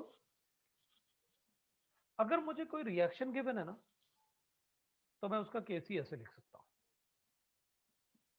Concentration of the product divided by concentration of the reactant, concentration of the product, concentration of the reactant and raised to the power of their molar coefficient. उनके molar coefficient भी लिखने होंगे अपन को, raised to the power of their molar coefficient, इधर भी molar coefficient लिखेंगे अपन,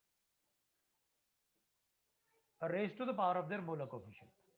जैसे यहां पर भी अपन ने molar coefficient का रेशियो लिखा, product ratio Kc is the ratio of the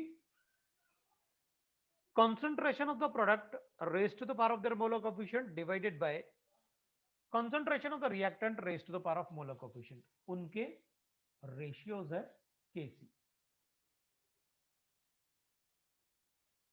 अब हमको एक बात पता है, Kc तो रेशियोज है इनका, तो अपन कहेंगे अगर Kc Kf अपॉन Kb है, तो मैं कहूंगा भाई देखो Kc अपन को लिखना आ गया, कैसे लिखना है किसी भी रिएक्शन के लिए मैं लिख लूंगा। जैसे मान लेते हैं एक example, for N2 plus 3H2, और अपन इन जनरल ले लेते हैं, 5A decompose to give equilibrium में twice of B plus thrice of C, कोई भी एक रिएक्शन अपन कहेंगे इसका Kc लिखना है तो I will write like this, Kc will be equal to concentration of B to the power of 2, concentration of C to the power of 3 divided by concentration of A to the power of 5, ये उसका Kc होगा। ऐसे हम किसी भी reaction का Kc लिख सकते हैं, क्योंकि आपने मुझे बताया इन जनरल Kc कैसे लिखते हैं, किसी भी रिएक्शन के लिए Kc कैसे लिखना है वो आपने मुझे बताया है। तो अपन Kc रिएक्शन का लिख के बता सकते हैं भाई क्या होगा Kc किसी भी रिएक्शन में।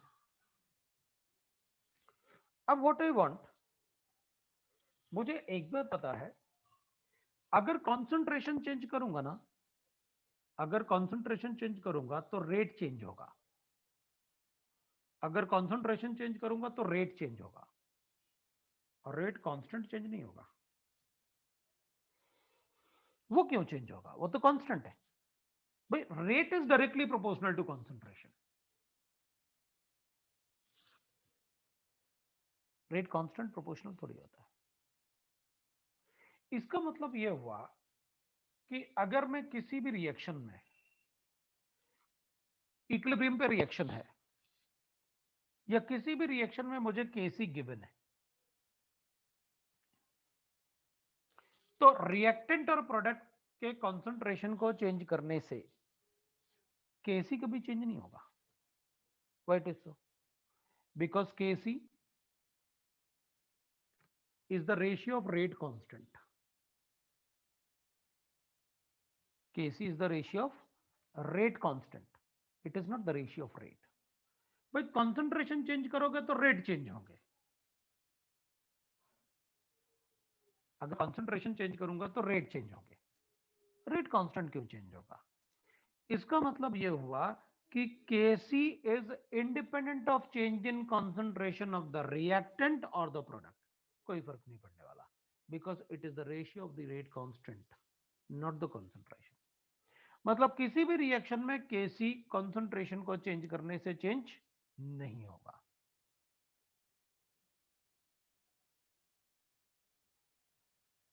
Right right? तो Kc will be constant for the given reaction, बिल्कुल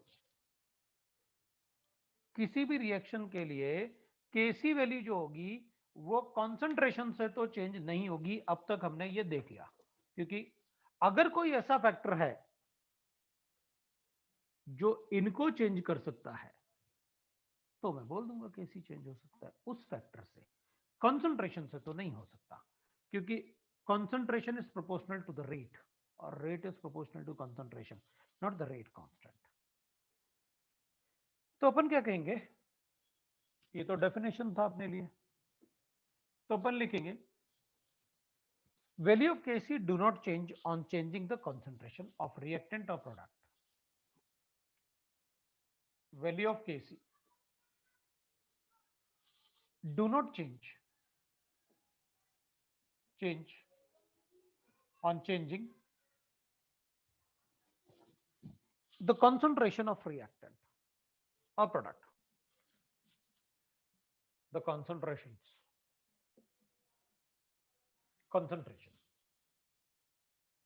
चाहे रिएक्टेंट का हो या प्रोडक्ट का हो, this ratio will remain constant. तो अपन कहेंगे अच्छा, अगर मान लो मैंने सी के कॉन्सेंट्रेशन को बढ़ा दिया, रिएक्शन वैसे आपने कैरेक्टरिस्टिक्स में लिखा हुआ है, एक बार रिएक्शन इक्विलिब्रियम में आ जाए सारे फैक्टर्स को कांस्टेंट कर दो.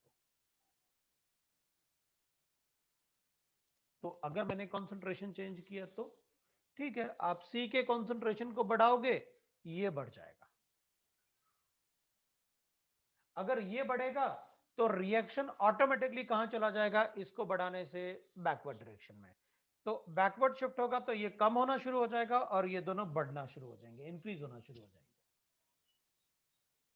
कब तक इंक्रीज होंगे? जब तक कि ये रेशियो वापस केसी के बराबर ना हो जाए. It is just like that ना कि एक पॉन्ड में पानी जो है ना वो इक्विलिब्रियम में है. अपन को पता है ऊपर अपन को पानी शांत दिखता है लेकिन नीचे रोटेट होता रहता है. That is equilibrium state. अगर हम उस पॉन्ड में एक पत्थर फेंक दें, क्या होगा? वो डिस्टर्ब होगा, वेव जनरेट होंगे, इधर उधर अपन को दिखेगा, वो डिस्टर्ब हुआ, वापस फिर कांस्टेंट हो जाएगा. वाटर फिर भी चल रहा है, reaction in equilibrium state. It is just like that. अगर आप इनमें से किसी का भी कॉन्सेंट्रेशन चेंज करोगे, वो अपने आप को कॉम्पनसेट कर लेगा. आप ए का कॉन्सेंट्रेशन बढ़ाओ, अगर ये बढ़ेगा तो ये रेशियो क्या हो गया? कम हो गया. अगर रेशियो कम हो गया तो ए का कॉन्सेंट्रेशन बढ़ाओगे, रिएक्शन फॉरवर्ड आएगा. रिएक्शन फॉरवर्ड आने का मतलब है सी और डी का कॉन्सेंट्रेशन बढ़ेगा और ए और बी का कम होगा. कब तक होगा ये रिएक्शन? जब तक वापस ये रेशियो किसके बराबर ना हो जाए? केसी के बराबर ना हो जाए. अब तक इसको देख के अपन को एक बात पता चल गया कि केसी का वैल्यू चेंज नहीं होगा अगर आप कॉन्सेंट्रेशन चेंज करते हैं तो. ठीक है भाई. अब इसमें अपन कहेंगे if any of the reactant और product, any of the reactant और प्रोडक्ट, द रिएक्टेंट और product or product are in gaseous state, are in solid state. अब अगर कोई सॉलिड है, इनमें से मान लो अभी तो आपने ऐसा कुछ दिया नहीं, अभी तो आप कंसंट्रेशन की बात कर रहे हो, लेकिन अगर इनमें से कोई सॉलिड है, then they are considered as, then they are considered as inactive masses. जैसे अपन ने NaCl2 ग्राम ऐड किया था, 1.8 डिसॉल्व हुआ, 0.2 डिसॉल्व नहीं हुआ, तो that 0.2 will be considered as an inactive mass. Inactive mass. And उसकी जगह हम क्या अज्यूम कर लेंगे? उसकी जगह हम 1 अज्यूम कर लेंगे, inactive mass, and its concentration is assumed as 1. हम उसकी जगह क्या लिख देंगे? 1 लिख देंगे. So concentration is assumed as 1. अपन उसको यूनिट कॉन्सेंट्रेशन अज्यूम कर लेंगे. तो इसका मतलब ये हुआ कि अगर मान लो इन तीनों में से मैं किसी को सॉलिड लिख देता हूं, तो अगर आपने सॉलिड लिखा हुआ है तो आपको सी को हटाना होगा, यहां से उसकी जगह 1 डालना होगा. मतलब अभी नहीं लिखते हैं अपन, इसको हटा देते हैं, वरना इसमें करेक्शन करेंगे तो ठीक नहीं है. अपन ऐसे कर देते हैं, एक एग्जांपल लिख देते हैं वहां पर कि मान लो मेरे पास ऐसे गिवन है, जैसे सपोज कोई रिएक्शन अपन को गिवन है ऐसे, अपन ने कहा भाई हमारे पास एक एग्जांपल है ऐसे, राइट दैट. जैसे मान लो मेरे पास है, मैंने कहा आपसे कि भाई ऐसे सॉलिड के लिए कैल्शियम कार्बोनेट है, सॉलिड है, मैंने डिकम्पोज किया और ये रिएक्शन इक्विलिब्रियम में भी है, हीट करके डिकम्पोज किया, कैल्शियम ऑक्साइड ये भी सॉलिड बना और ये CO2 बन गया. ये गैसियस स्टेट में तो अपन कहेंगे कोई प्रॉब्लम नहीं भाई, सॉलिड इनएक्टिव होता है ना, बाकी थोड़ी इनएक्टिव होता है. तो अपन क्या करें? अपन लिखेंगे Kc for this reaction is concentration of CO2 बस, दैट्स ऑल, क्योंकि बाकी दोनों सॉलिड है। तो विल राइट लाइक दैट, हम उसको ऐसे कंसिडर कर लेंगे इन सॉलिड स्टेट, राइट। तो अगर कोई सॉलिड होगा, अब सॉलिड में क्या होता है ना, जैसे अपने पास सॉलिड है, मान लो अपन ने लिखा कोई भी सॉलिड, इसका कॉन्सेंट्रेशन लिखते हैं। भाई मेरी मर्जी, मैं तो मोल्स लिखूंगा ना सॉलिड के, क्या प्रॉब्लम है, नंबर ऑफ मोल्स। मोल्स का मतलब हो गया वेट अपॉन मॉलिक्यूलर वेट, और वेट को अपन क्या लिख सकते हैं, वेट को आप डेंसिटी इंटू वॉल्यूम लिख सकते हो, डिवाइड बाय मॉलिक्यूलर वेट।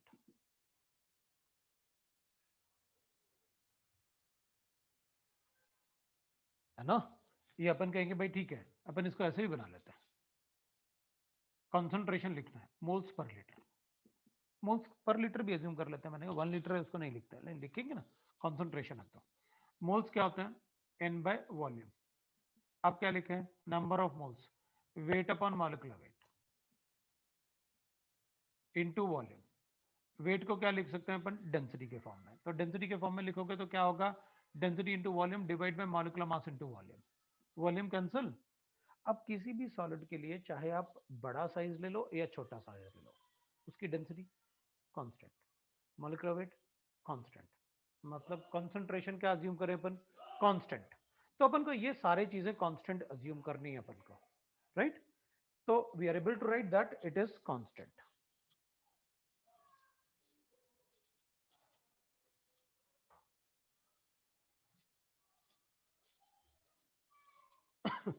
ठीक है ना, तो अपन बता सकते हैं दैट विल रिमेन कांस्टेंट, ठीक है। तो इसलिए अपन सॉलिड्स की जगह हमेशा क्या ले लेंगे, कांस्टेंट ले लेंगे, उसको यूनिट 1 डाल देंगे हमेशा सॉलिड की जगह, राइट। तो सॉलिड की जगह अपन कोई और पार्ट कंसिडर नहीं करने वाले, ठीक है। सो किसी भी रिएक्शन के लिए अपन कहेंगे that will remain constant, that अगर सॉलिड है तो वो कांस्टेंट रहेगा, ठीक है भाई, अपन ने अज्यूम कर लिया सॉलिड है तो कांस्टेंट रहेगा, वी गॉट इट, मतलब उसको नहीं लिखेंगे अपन। तो अपन कुछ एग्जांपल लिखेंगे, बट थोड़ा सा और एक पार्ट पढ़ लेते हैं, फिर अपन एग्जांपल लिख लेते हैं। So will write that next is, if all the reactant, if the reactant, all लिखने की जरूरत नहीं है, if the reactant and product are in gaseous state, are in gaseous state, अगर reactant और product gaseous state में भी है ना, तो भी अपन उसमें काफी कुछ पढ़ सकते हैं, are in gaseous state। अगर वो gaseous state में, तो let us check what we can do, if the reactant and product are in gaseous state, तो अपन चेक कर लेते हैं अपन क्या क्या बता सकते हैं। तो सपोज इसी को अज्यूम कर लेते हैं यार, ये गैस है, ये भी गैस है, ये भी गैस है, और ये भी गैस है, ये अपन को गिवन है कि these are in gaseous state, A B C D they are in gaseous state.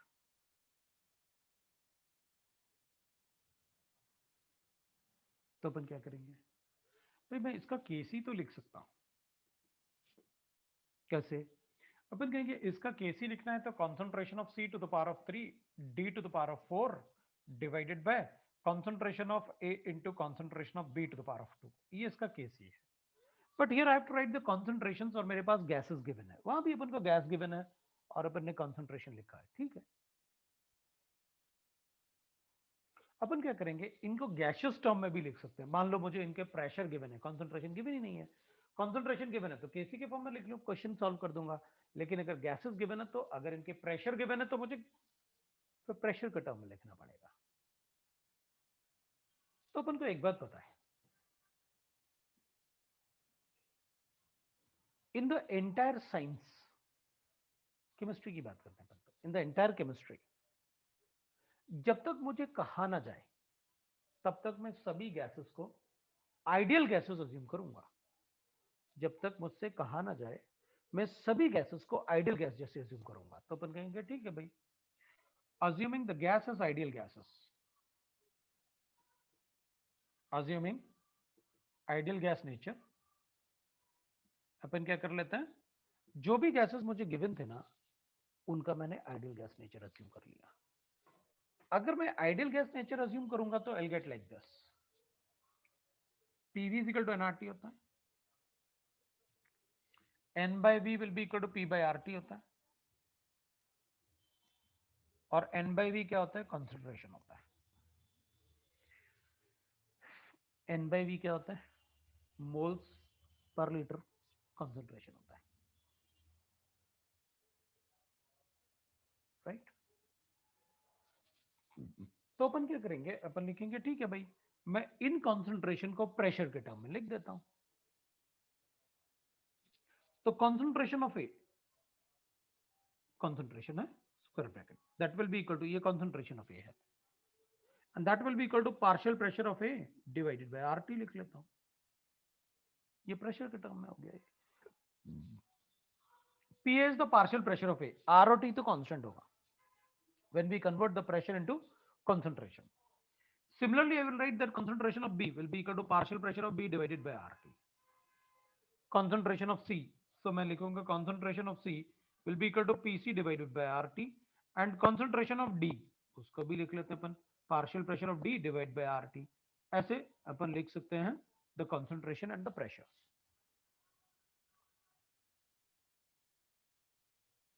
अपन कहेंगे ठीक है भाई, आपने concentration और pressure लिख लिया, अच्छी बात है। अब अपन क्या करेंगे, सब्स्टिट्यूट कर देते हैं, ऑन सब्स्टिट्यूटिंग इन राइट ना, जो इक्वेशन अपन को गिवन है उसमें सब्स्टिट्यूट कर लेते हैं अपन। अपन को क्या इक्वेशन गिवन है, इसमें कंसंट्रेशन की जगह प्रेशर सब्स्टिट्यूट कर लेते हैं। So on substituting in equation 1,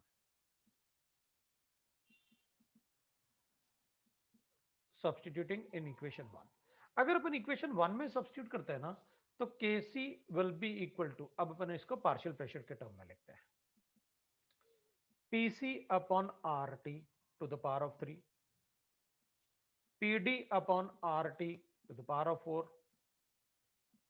PA upon RT divide by, अपन लिखेंगे PB upon RT to the power of 2, ऐसे लिख लेंगे अपन। किसी को डाउट है तो बोलो। अपन क्या करेंगे, 1 upon RT को कॉमन ले लेते हैं, ये अपन ने KC लिखा है। अगर मैं 1 upon RT को कॉमन ले लेता हूं तो 1 upon RT यहां भी है, 1 upon RT यहां भी है, 1 upon RT यहां भी है, 1 upon RT यहां भी है। तो पहले ऊपर 1 upon RT लेते हैं, तो 3 + 4 लिख लेता हूं, क्योंकि दोनों का पावर 1 upon RT का 3 और 4 है, तो उधर लिख देता हूं 3 + 4।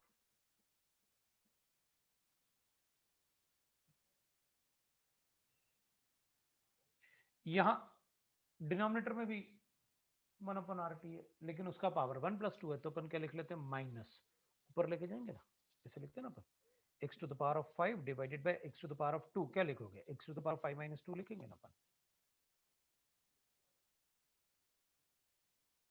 माइनस 1 + 2। तो बचेगा क्या अपने पास यहां पर, तो अपन कहेंगे बचेगा ना भाई p to the power of 3, so pc to the power of 3 into pd to the power of 4 divided by pa into pb to the power of 2, ये बच गया, ये बचेगा अपने पास।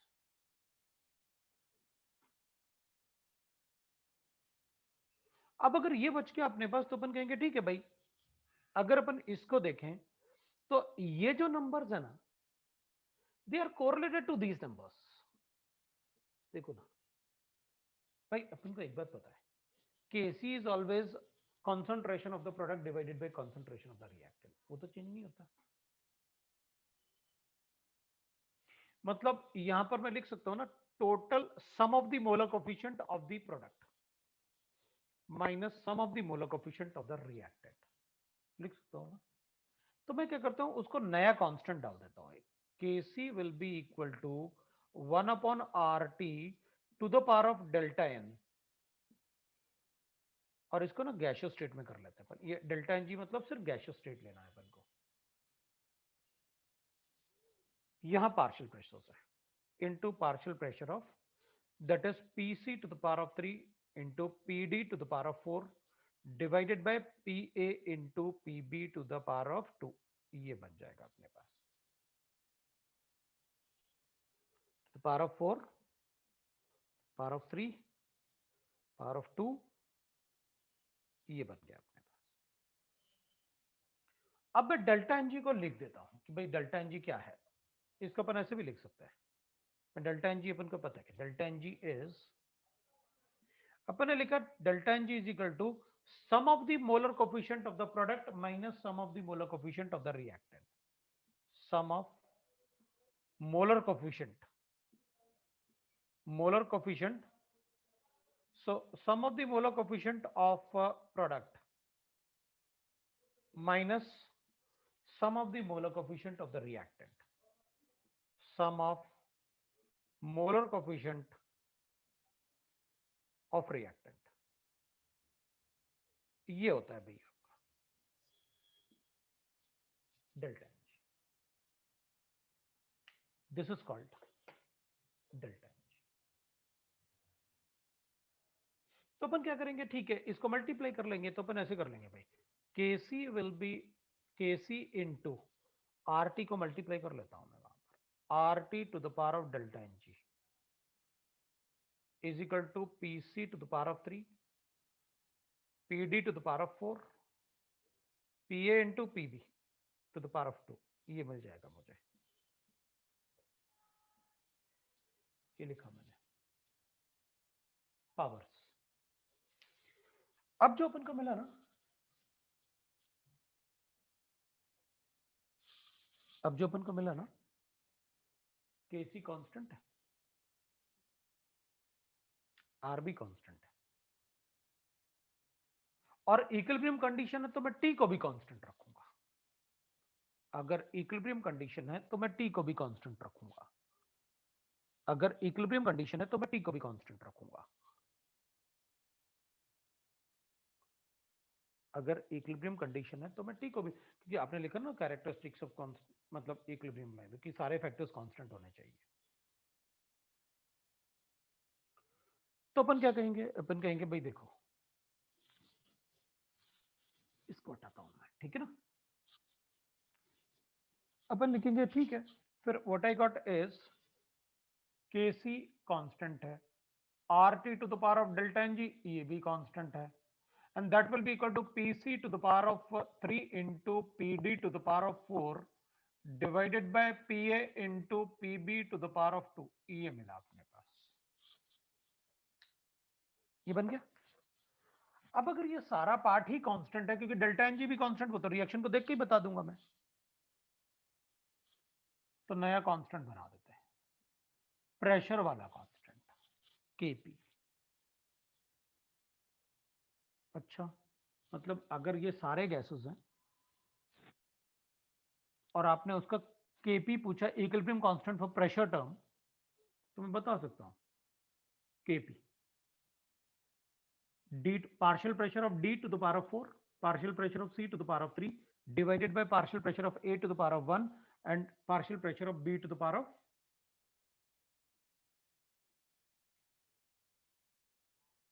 2, और मैं बता दूंगा that is Kp for the reaction. और Kp इज इक्वल टू, मुझे एक नया टर्म मिल गया, Kp is equal to Kc into RT to the power of delta Ng। मगर हम इससे बता सकते हैं कि अगर किसी रिएक्शन में मुझे टेम्परेचर मेंशन्ड है तो मैं केसी कैलकुलेट करके भी केपी बता सकता हूं। तो the equation,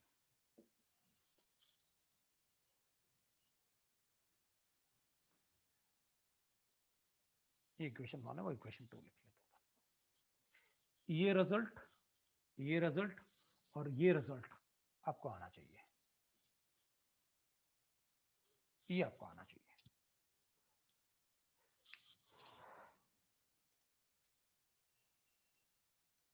molar coefficient upon reaction को देख के बता सकते हैं, और अगर इनमें से कोई भी सॉलिड होगा तो उनके एक्टिव मासेस 1 लेने पड़ेंगे अपन को, बिकॉज सॉलिड इज इनएक्टिव मास। अगर इनमें से कोई भी रिएक्टेंट और प्रोडक्ट सॉलिड है तो ना तो वो डेल्टा एनजी में इंक्लूड होगा, क्योंकि अपन ने लिखा delta NG means sum of the molar coefficient of the product minus sum of the molar coefficient of the reactant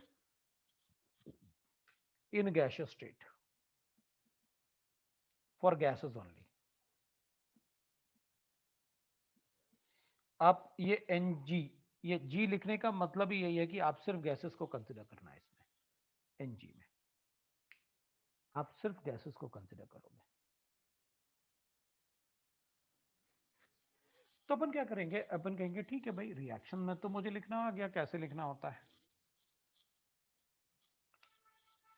if any of the reactant or product is solid, then consider its pressure as 1,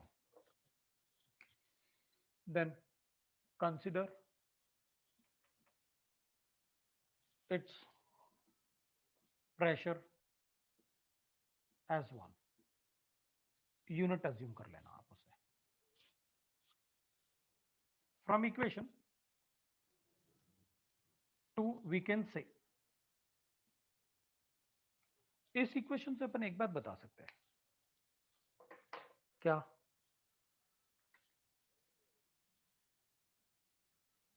if delta N G is equal to 0, अगर किसी reaction के लिए delta N जी 0 हो जाए तो अपन कहेंगे then Kp will be equal to Kc। अगर ये 0 हो गया तो किसी का भी पावर 0 लिखेंगे इट इज 1 ना। एग्जाम्पल लिख देता हूं, H2 plus Cl2 will give you twice of HCl, इसके लिए डेल्टा एन जी 0 आ रहा है। 2 the molar coefficient of the product, ये भी गैस है, ये भी गैस है और ये भी गैस है। So molar coefficient 2 of the product minus sum of the molar coefficient of the reactant in gaseous state. That is how we can write.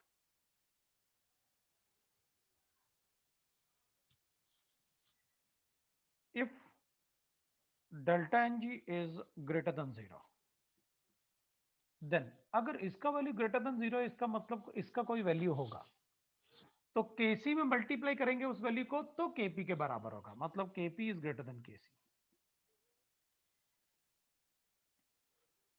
तो अपन ऐसे लिख सकते हैं, एग्जांपल रिएक्शन देख के बता सकते हैं। Product number of moles of the product must be greater than reactant in gaseous state. PCl5 है, डिकम्पोज करते हैं और PCl3 gaseous state plus Cl2 in gaseous state बना लेते हैं। ऐसे बता सकते हैं।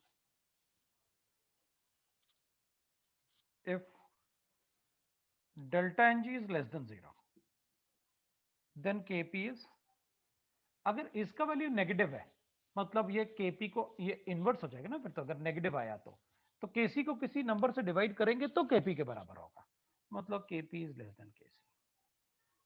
एग्जांपल लिख लेंगे, N2 plus 3H2 is an equilibrium with twice of NH3। ये सभी गैस होते हैं। We can write the product like this, ऐसे बता सकते हैं।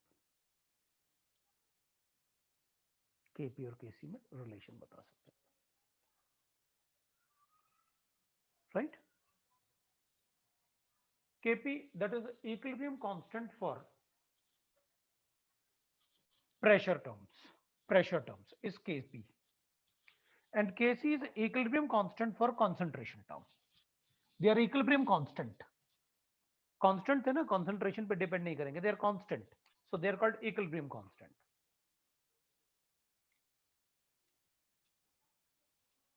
Kp and Kc are called equilibrium constant, equilibrium constant।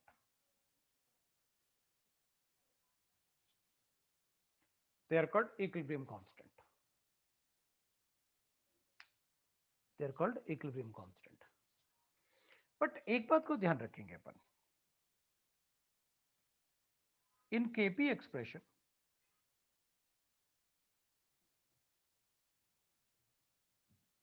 only gases are included, or only partial pressure of gases are written. Partial pressure of gases are written. Gases are written. मतलब अगर मुझे किसी reaction के लिए KP लिखना है तो मुझे पार्शियल प्रेशर ऑफ गैसेस ही लिखना पड़ेगा बस. But in Kc expression, concentration as well as pressure term can be written. Concentration as well as pressure terms can be written. अपन दोनों ही लिख सकते हैं उसमें, कंसंट्रेशन टर्म भी लिख सकते हैं और प्रेशर टर्म भी लिख सकते हैं अपन, राइट? तो दोनों ही लिखेंगे अपन. तो अब इसमें एग्जांपल और ऐसे कर लेते हैं अपन, एक एग्जांपल लिखते हैं और फिर उसके बाद अपन मैं एक क्वेश्चन दूंगा जिसमें आप लिख के बताओगे जितना मैंने पढ़ाया उसके बेसिस पे. एग्जांपल लिखता हूं मैं. Fe is a solid twice of HCl that is aqueous. FeCl2 बनाया that is also aqueous, और H2 जो होगा वो गैसियस स्टेट में लिबरेट होगा. तो मैं इसके लिए Kp और Kc लिख के बताऊंगा. इसका Kc लिखना है तो FeCl2 H2 डिवाइडेड बाय, ये तो सॉलिड है लेकिन HCl तो कॉन्सेंट्रेशन है ना, एक्वस गिवन है अपन को, ये होगा. और अगर इसका Kp लिखना है तो सिर्फ ये होगा, ये इसका Kp होगा, क्योंकि Kp एक्सप्रेशन में सिर्फ गैसियस टर्म इंक्लूड होते हैं और Kc एक्सप्रेशन में gas as well as concentration term दोनों इंक्लूड होंगे. इसका डेल्टा Ng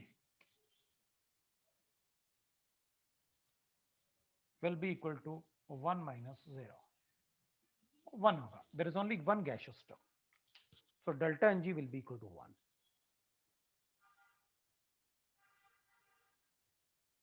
That is,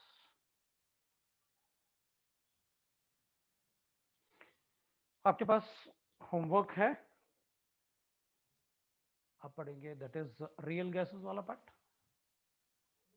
और नेक्स्ट टाइम अपन उसे डिस्कस करेंगे. So that's all for today है. Okay, thank you. Next time अपन इसमें क्वेश्चन भी करेंगे और फिर यहां से ही शुरू करेंगे अपन. नंबर ऑफ मैं आपको एग्जाम क्वेश्चन दूंगा, उससे अपन शुरू करेंगे. दैट्स ऑल फॉर टुडे है. चलो.